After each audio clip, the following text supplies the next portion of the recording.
RBT tingkatan 1 hari ini cikgu akan menerangkan tentang bab 5 iaitu reka bentuk sistem vertigasi. Okey, dalam pelajaran hari ini kamu akan dapat yang pertama mengetahui kelebihan sistem vertigasi, yang kedua dapat membezakan kaedah penanaman vertigasi di Malaysia yang digunakanlah. Okey, dan yang ketiga kamu dapat membuat perbandingan di antara sistem vertigasi dengan sistem konvensional. Okey, baik. Kita tengok kelebihan sistem vertigasi. Yang pertama, penggunaan baja secara cekap. Ini bermaksud sistem vertigasi menggunakan bancuhan baja dan air yang mengikut sukatan yang betul. Kemudian akan disalurkan kepada tanaman ataupun ke polybag lah, ke tanaman kita dengan secukupnya. Jadi kadar penyerapan sebanyak 85% daripada baja yang kita serap, bagi dekat pokok kita tadi, akar tadi akan menyerap sebanyak 85%. Okey, jadi tidak membazirlah, banyak yang dia serap. Berbanding dengan kaedah kalau kita pi tabur baja dekat pokok tu, baja biji-biji itu kita tabur dekat pokok tu, kemudian kita siram, barulah baja tu akan pecah dan cair. Jadi barulah akar tadi akan serap. Jadi penggunaannya hanya 30% sahaja yang dapat oleh akar tadi, yang dapat diserap oleh akar. Jadi vertigasi dari segi penggunaan baja lebih cekaplah. 85% dia dapat serap. Jadi pokok kita dapat nutrien ataupun dapat makanan secukupnya lah. Okey, kelebihan yang kedua iaitu penggunaan air secara efisien. Okey, kebiasaannya tanaman kita akan siram 2 kali, pagi dan juga petang. Tapi kalau kita ikut sistem vertigasi, air tadi akan disalurkan bersama baja tadi, sebab kita dah bancuh di dalam tong tadi, kemudian kita pam dan agihkan kepada pokok-pokok kita. Jadi penggunaan air juga secara efisien. Okey, maksudnya secara efisien tu air tadi akan terus diserap oleh akar tanaman tadi. Samalah juga dengan penggunaan baja. Okey, kemudian kelebihan yang ketiga, pembajaan dapat dilakukan secara serentak dan terkawal mengikut peringkat umur tanaman.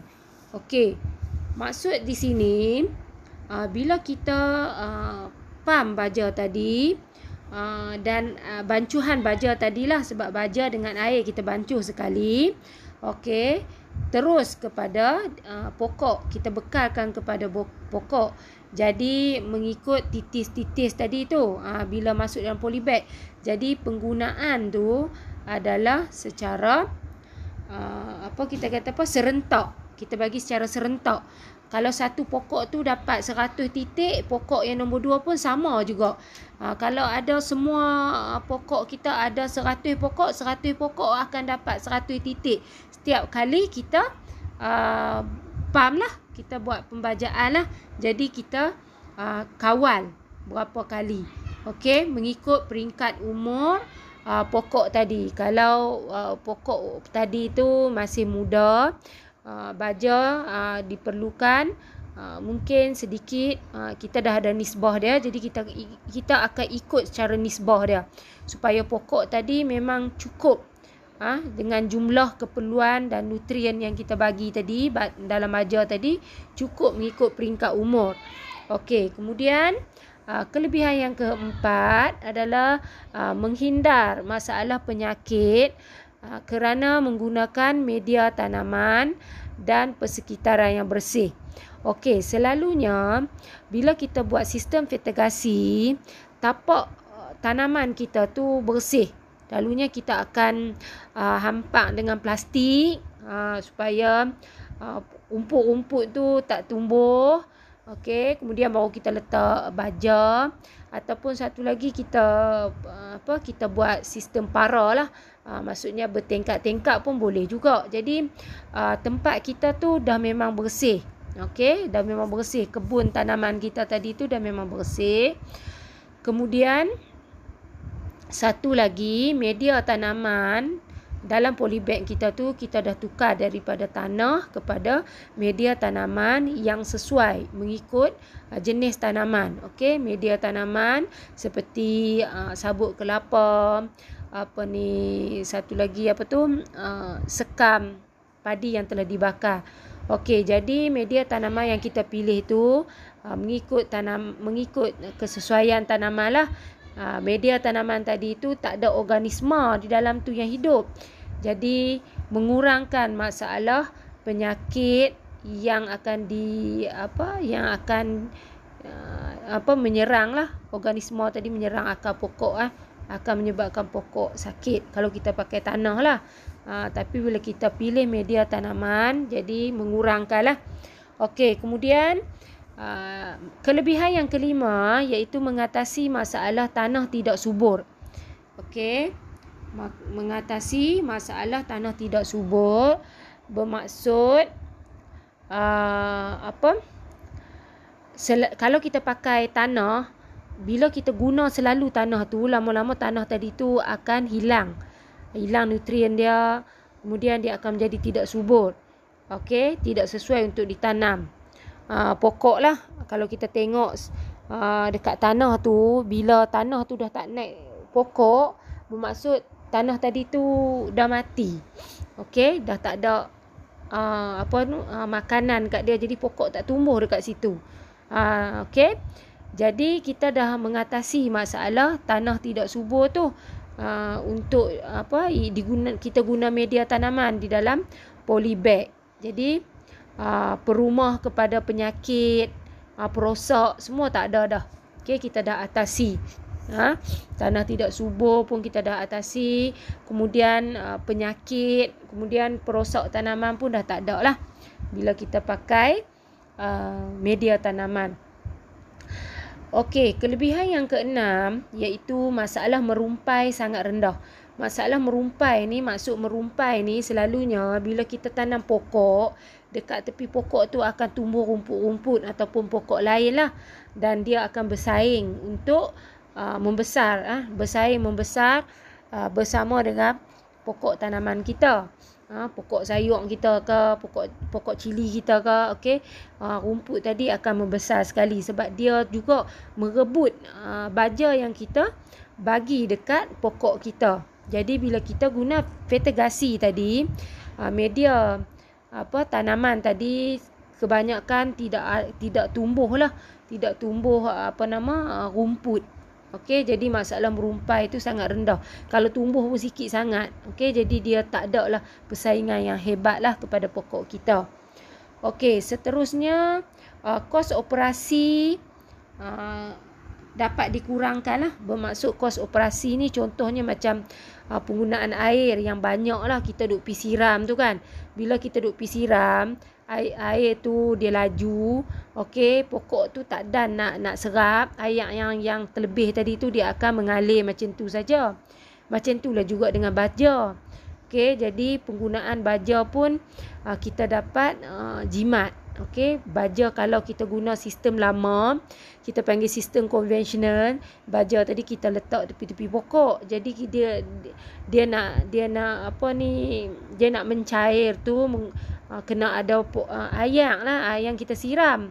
Tapi kadang-kadang tak ada lagi nak sampai baja tadi tu, kalau hujan lebat dia akan pelanting kat tempat lain. Jadi kita kata pokok tadi dapat sikit sangat baja tadi, lepas tu kita kena letak lagi baja. Jadi kalau sistem konvensional banyaklah perbelanjaan operasi ni. Okey, jadi kalau kita guna fertigasi, penggunaan air tadi pun kita dah dapat kurangkan, baja pun kita dah dapat kurangkan sebab kita dah bancuh siap-siap. Kemudian satu lagi tenaga buruh Okey, maksud tenaga buruh ni pekerja lah yang kita upah untuk membuat sistem kita kata merumpai ke, nak pergi cabut rumput, lepas tu nak pergi siram, nak berbajah, kita dah tak perlukan dah, sebab kita hanya kita hanya kendalikan di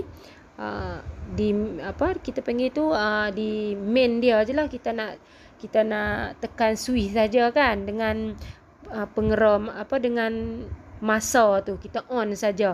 Jadi situ saja tempat kawalan dia. Jadi tak payah kita nak tengok pokok tu tiap-tiap hari. Mungkin sekali-sekala saja untuk melawat pergi tengok lah kan. Okey, itu maksud kos operasi lah. Kos operasi kita dapat kurangkan lah.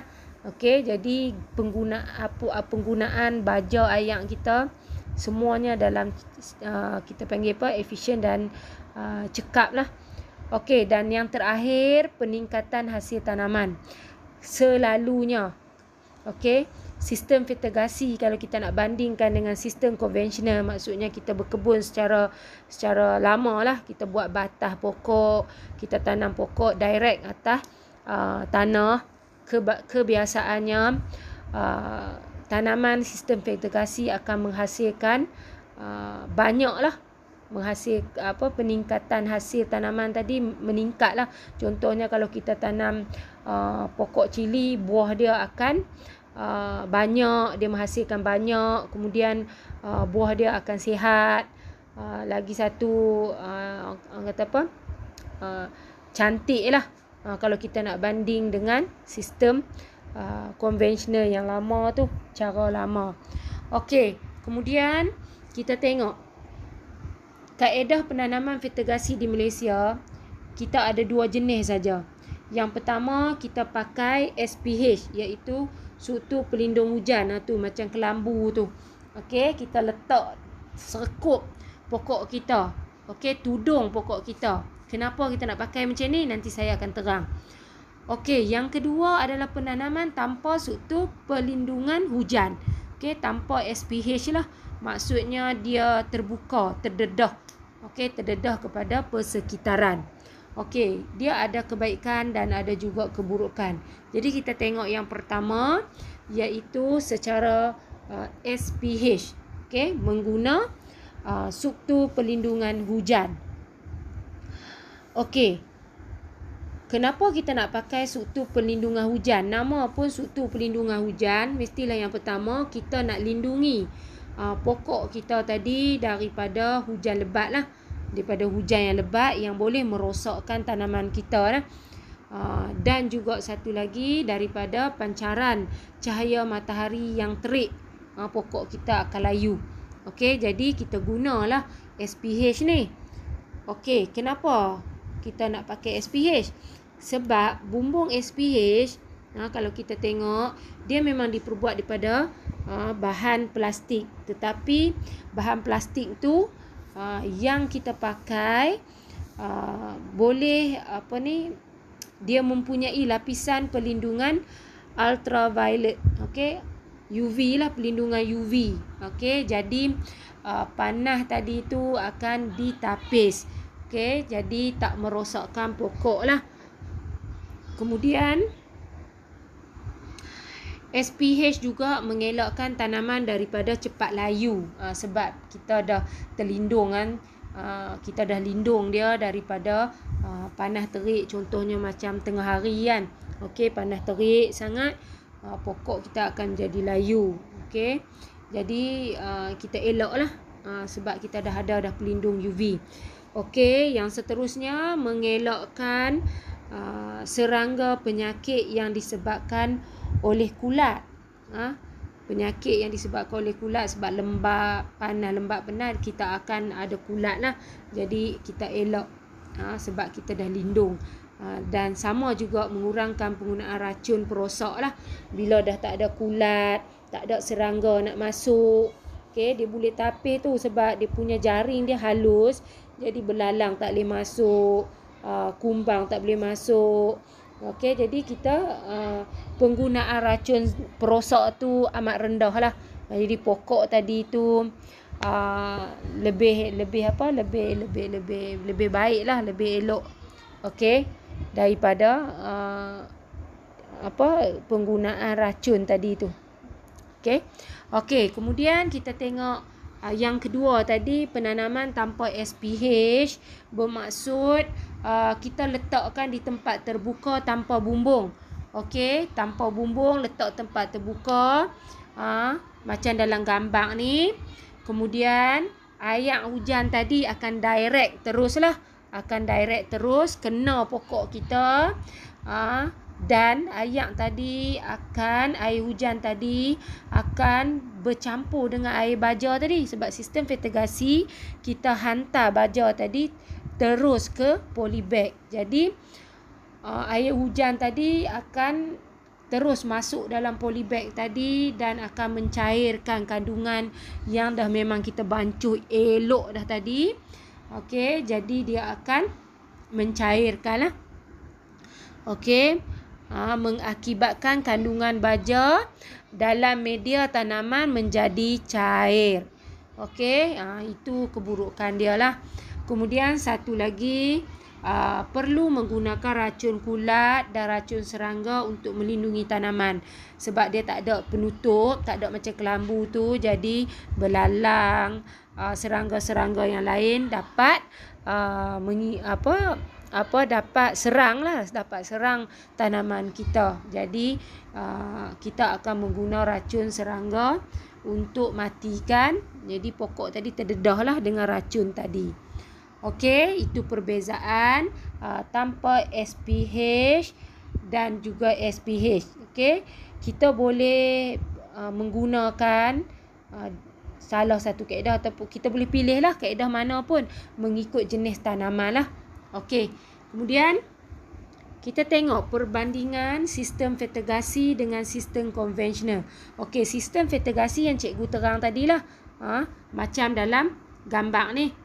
Okey, dalam gambar ni adalah sistem fertigasi lah. Sistem fertigasi maksudnya kita guna sistem perpaipan yang kita buat khas untuk menghantar baja lah, menyalurkan baja dan air ke setiap polybag ni. Kalau kamu tengok tu ada set penitis dia, mengikut titis dia kan, supaya dia serap dengan cepat. Okey, kemudian sistem konvensional adalah sistem pertanian secara lama lah, tradisional, cara dulu-dulu. Okey, kita ada tanah, kemudian kita buat batas. Okey, kita tanamlah pokok kita kat situ, tanaman kita. Jadi direct atas tanah, kemudian kita akan adalah tenaga buruh kita tu untuk pergi menjaga pokok tu lah, untuk selenggara pokok tadi tu supaya terhindar daripada serangga, supaya dapat siram, supaya kita boleh bagi baja dan sebagainya lah. Okey, jadi kita tengok perbandingan satu persatu. Okey, yang pertama, kita tengok yang pertama.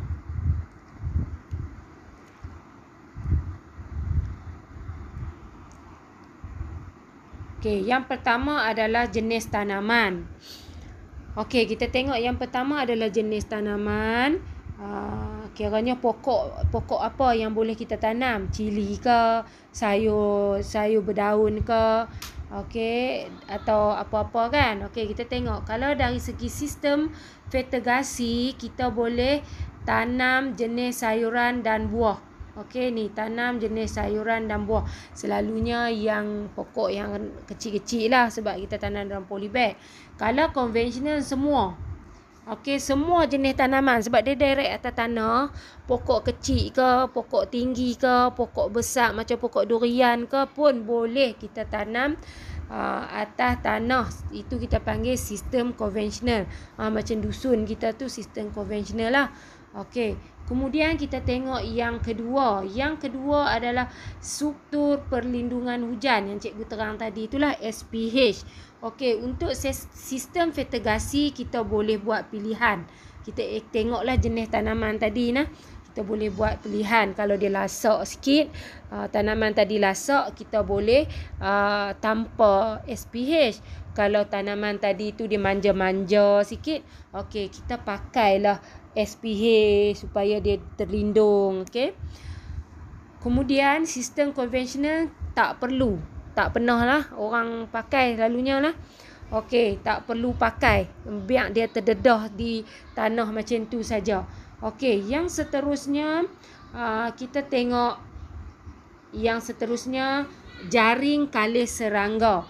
Okey, yang ni pun sama macam SPH tadi. Untuk fertigasi kita boleh buat pilihan. Kalau terdedah kita gunalah racun serangga. Kalau kita guna jaring kalis serangga, jadi lebih jimat lah.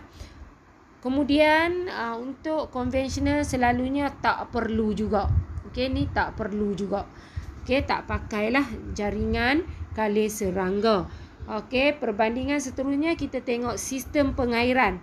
Okey, sistem pengairan, okey, maksudnya kita nak siram lah, nak siram pokok tadi. Kalau ikut fertigasi kita tak pergi siram satu-satu pokok. Kita pakai titis baja tadi yang kita dah set kan, kita dah bancuh ayak tadi dengan baja tadi. Kita pakai sistem pengairan, guna paip salur terus ke polybag tadi. Okey, paip yang masuk ke polybag tu kita panggil penitis. Jadi kita dah pakai sistem titis dan baja tadi, masuk direct lah. Kalau sistem konvensional, penyiraman biasalah, kita pergi satu pokok ke satu pokok kita siram, ataupun kita pakai sistem siram yang pusing itulah. Okey. Kemudian kita tengok air. Kalau sistem fertigasi selalunya bersih lah. Air tu bersih, maksudnya kita tapih dululah supaya tak ada kita panggil tak ada sampah ke apa kan. Okey, jadi sebab kita nak bancuh dengan baja tadi supaya larut dengan elok. Okey, ayak tadi kita tapih dululah. Kemudian itu kita panggil air bersih lah. Kemudian kalau sistem konvensional, dia boleh pelbagai sumber air. Kita bolehlah ambil air daripada sungai, air mentah macam tu sajalah untuk siram. Ataupun air paip kita pun boleh juga. Okey, pelbagai sumber, apa-apa saja. Okey, kemudian kita tengok perbandingan dari segi modal. Maksudnya duit yang kita nak keluarkan untuk kita nak buat perbelanjaan lah untuk membuat sistem fertigasi, kena guna duit banyak tu sebab dia kata tinggi. Kena guna duit banyak. Macam cikgu dah terang sebelum ni, kita nak beli tong, nak bancuh baja lagi, kita nak beli pam ayak lagi, kita nak beli timer lagi, kemudian kita nak beli paip-paip yang tadi lagi tu, kita nak pasang tu, set penitis lagi. Okey, jadi semua tu memerlukan kos yang tinggi, tetapi sekali saja kita beli. Okey, jadi modal memang banyak lah nak pakai. Tapi kalau konvensional tak perlu modal banyak. Cangkul, okey, penyiram, macam tu sajalah. Lebih kurang lah benda asas. Okey, kita korek tanah, kita letak biji benih, kita siram, dia tumbuh. Okey, macam tu lah. Kalau sistem fertigasi, polybag lagi. Okey. Kemudian kita tengok perbandingan seterusnya dari segi tapak tanah. Okey, tapak tanah lah. Tapak tanah maksudnya kawasan yang kita nak tanam tadi. Okey, kalau sistem fertigasi, kalau boleh nak tapak tanah kita tu mesti rata. Okey, mesti rata. Sebab apa? Supaya tekanan air tadi kita pam, dia akan pergi sama rata. Semua polybag kita akan terima sama banyak air dan baja pada sesuatu masa lah. Okey, tapi kalau konvensional tadi tak perlu. Sebab kita nak kena pergi siram satu persatu pokok, kemudian kita nak pergi membaja satu persatu pokok, kemudian kita nak pergi merumput lagi, kita nak pergi menggembur lagi. Jadi tak perlu rata sebab kita memang pergi satu-satu pokok. Okey, seterusnya dari segi elektrik, sistem vetigasi mesti ada, wajib ada elektrik. Sebab kita nak on pump, kita nak on timer kita. Okey, jadi wajib ada elektrik. Pastikan tempat tu boleh masuk elektrik lah. Tapi kalau konvensional tu tak perlu elektrik. Kita guna tangan kita saja, tenaga kita saja untuk angkut air, pergi siram, untuk pergi letak baja, untuk menggembur, semua kita upah orang lah. Okey, kemudian seterusnya pengetahuan teknikal. Pengetahuan teknikal untuk sistem vetigasi sangat perlu. Kita kena belajar dulu. Kalau kita tak belajar, kita tak akan dapat melakukan sistem vetigasi dengan sempurna. Mungkin pepaipan kita akan bocor. Okey, mungkin cara bancuh baja kita tak betul, dan sebagainya lah. Okey. Kemudian kalau konvensional tak perlu, okey, kita tak perlu, kita pengetahuan cuma teknikal, cuma kita perlu untuk jenis penjagaan pokok lah. Okey, macam tu saja. Kemudian kita tengok keadaan tanah.